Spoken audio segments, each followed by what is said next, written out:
For more on this, Nader Hashemi joins us now live from Washington. He's an associate professor of Middle East politics at Georgetown University. Nader, Iran has blamed Israel for this attack in Syria. Would you agree with this? And why has this happened? What's the motive? Well, we're into a cycle of attacks by Israel against Iranian targets in Syria, also in Lebanon at the same time.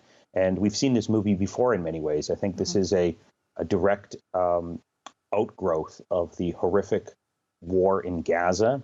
I think there's a plan here by Benjamin Netanyahu, knowing that the war is not going well in Gaza and knowing that his own political career is at stake. He's trying to extend and expand the war for personal political reasons. Of course, he'll justify this internally, that Israel is going after its longstanding enemies in the region, Iran and its allies. But I think the reason why we're seeing an uptake in these particular attacks at this moment really flows from the horrific crisis in Gaza. So I want to pick up on that point about Netanyahu, but just how do you think Iran could respond to the killing of now 5 members of Iran's Revolutionary Guards? Well, I think we've already seen an example of what Iran will do and will likely have to do. It will launch rockets at perceived Israeli interests in the region, most likely in northern Kurdistan, in the Iraqi Kurdish region. As we saw last week, Iran did precisely that. He also extended these missile attacks to Pakistan for roughly similar reasons. And I think the reason why it's doing so is because there's a particular strategic state logic when a country is attacked by one of its adversaries. If it doesn't respond, it sends a message to its adversaries that these attacks can continue. So there's this concept called deterrence, where a country is sort of obligated in the context of an outstanding war or series of conflicts to respond to any perceived attacks by its adversaries. And unless it does so, it'll invite more attacks. So I suspect the Iranian response is going to be very similar to what we saw last week. It's probably going to hit perceived Israeli targets in Kurdistan. It could also increase support for the Houthis in Yemen, which is a major source of regional escalation now and directly threatens the interests of the West in the Middle East. Now, there really are so many dots to connect here in the region. But just if we look back at this week, we've seen Tehran's attacks on Iraq's Erbil, Pakistan and Syria. What is the common denominator here?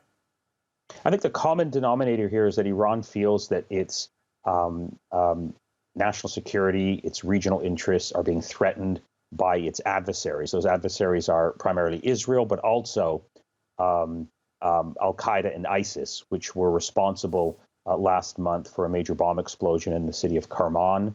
And Iran sort of blamed various ISIS elements. So it hit the Syrian province of Idlib. That is one of the bases for an ISIS presence in the region. Iran also has hit back at Pakistan because there's been a long-standing conflict on the Pakistani-Iraqi border where Iranian security forces have been attacked. So it has a perception from Tehran's perspective. They feel under threat by its adversaries, both on its eastern flank and its western flank. And it makes the calculation that unless it pushes back and unless it demonstrates that it has capacity to hit its adversaries, it will be perceived as weak and more attacks will be coming. So I think the result of what we saw today is an escalation in regional tensions. And of course, the problem with this particular path that we are observing is that it just takes one wrong misfire that hits a sensitive target, and then we are in a regional war.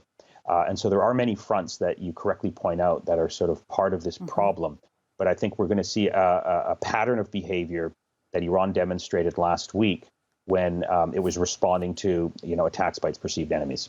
Now, just very quickly, a yes or no question: are we not already in a regional war?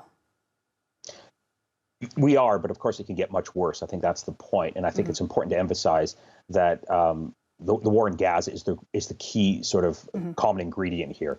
The war in Gaza has destabilized the region. It's going to get much worse, and the United States of America and its Western allies have a lot to answer for, because up until today, they continue to refuse to call for a ceasefire in Gaza. It's still a green light for Netanyahu to do whatever he wants. And this perpetuates a set of social and political conditions in the region that produce these types of attacks. Now, of course, the war in Gaza isn't responsible for all of the regional problems, but I think the timing of this escalation of a regional Middle Eastern war is directly attributable to what we're seeing in Gaza today. Nader, fantastic to get your analysis right now on this story. Nader Hashemi joining us there from Georgetown University. Thank you.